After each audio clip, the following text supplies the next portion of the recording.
Yo, what is going on, guys? Welcome to this video. Now, before we get into the gameplay, a quick reminder as always to smash that subscribe button for your boy. I really appreciate it. And don't forget to hit like on the video. Liking the video helps the video get seen and it just helps me out a great deal. So hit that thumbs up button. Now, first of all, my Titan is looking good. That's why I'm showing you the intro screen. Just look at him. He's looking very, I don't know, his colors are matching, you know what I'm saying? But anyway, look at this Igneous Hammer that I got from going flawless. This is the second one that I got, and it's an absolutely insane roll. Chambered Compensator, Flared Magwell. We've got Quickdraw and Snapshot on this thing. And we also got the Adept Icarus Mod from the chest for going flawless. Now, I know this weekend has been a weekend unlike any other. I don't think I've ever remembered such heated conversation about the state of Trials. Because compared to last week being a relative cakewalk, to get loot this week is like the gauntlet through hell, okay? It is really rough out there. So I'm not going to tell you guys you can farm this gun and get this weapon, because I know a lot of you can't go flawless and it's really tough. And we're going to talk about why that's a problem in this video. But first of all, I want to focus on the gun, because listen, it's an absolutely awesome gun. And this gun is all about good guns. So even though you might not be able to get it right now, don't be a salty fool like this teabagging weasel on Revenant, because then you're going to get slapped in the face like this, you know what I'm saying? Well, you're not going to get slapped in the face. But yeah, it's just a fantastic gun, man. The Igneous Hammer. I had a roll previous that was also decent, but this one just takes the cake. Like, having Quickdraw and Snapshot on a 120 hand cannon, it feels kind of broken. Especially one as, I don't know, like the sight on this gun is just so clean. And the way it shoots, guys, it feels like it's firing faster than 120 RPM. I know it's not, but it feels that way.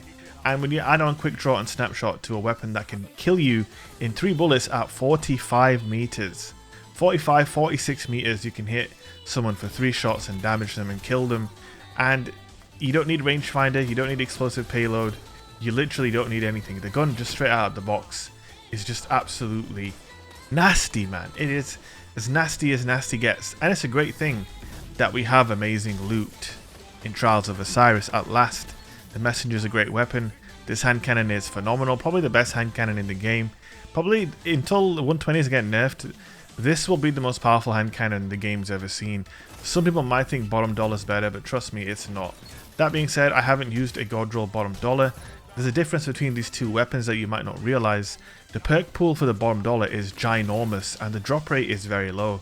So the chance of you getting a very good bottom dollar, do you see how quickly I quick swap to Chaperone from damaging him with this gun? This shit is potent on a different level, boys. It is potent. But yeah, as I was saying, the bottom dollar, it's very difficult to get a god roll, right? And I know other content creators have made videos this weekend saying that, you know, it's easy to farm the Trials hand cannon.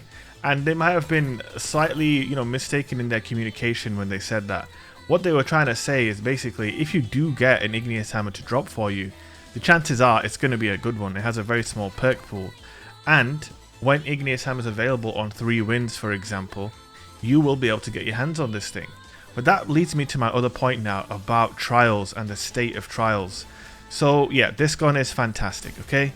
But in Trials, this is what's going to happen to you. If you thought stasis was annoying in 6v6, guys, it's a whole different matter entirely in 3v3. Typically 3v3 involved a lot more 1v1 duels, a lot more gunplay actually, even before this meta, even with Mountaintop, Revoker, blah blah. If you isolate someone into a 1v1 scenario, they're going to have to use their weapons to get out of it. That's no longer the case. Players will just spam stasis at you and they will simply just make your life a living hell. It is absolutely painful. Revenant has 5 different ways to slow you with all their abilities charged. Behemoth Super is incredibly overpowered. And it's just a very unforgiving and just a hostile environment.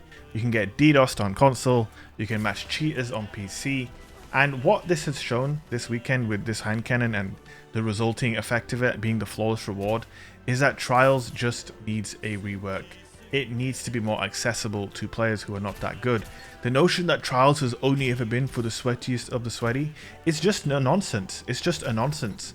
Trials at its most successful, guys, was year 1 Destiny 1, and guess what? You had to get 7 wins but your matchmaking was random. You would just play anyone. See, when you get to game 5 or you're on game 3 or game 5 or 6, 7, blah blah blah, you don't have to match someone on the same number of wins as you.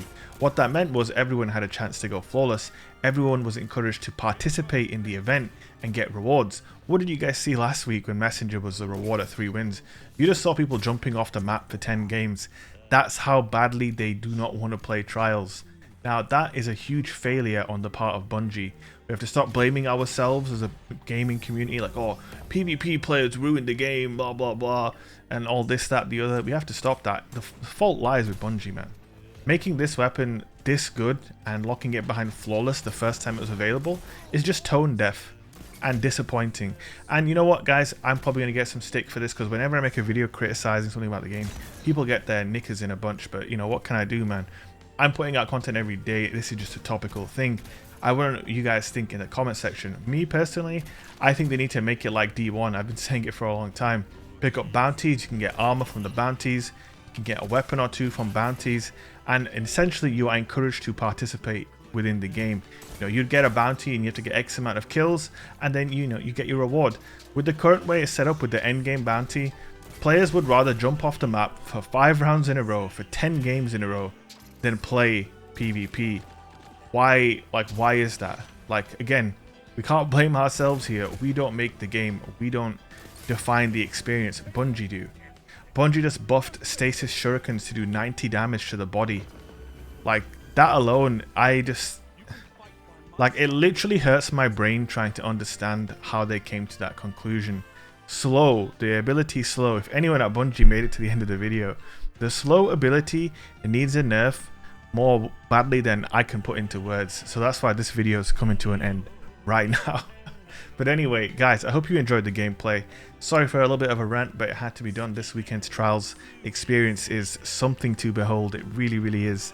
So guys, if you made it all this way to the end, if you're still listening to me flapping my gums right now, why don't you flap your finger onto that like button and subscribe to the channel. And I'll see you guys in the next one. Peace.